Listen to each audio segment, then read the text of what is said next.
Today, we are designing how to design premium photo edits using color lookup.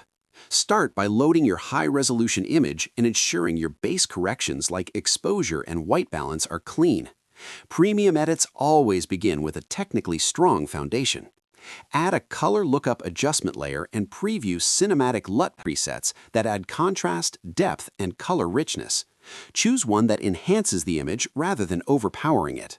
Lower the opacity gradually until the tones look rich but realistic.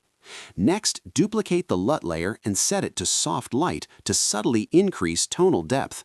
Toggle the layers on and off to confirm the image looks more refined, not artificial. Premium editing relies on controlled enhancements, so avoid extreme values. Now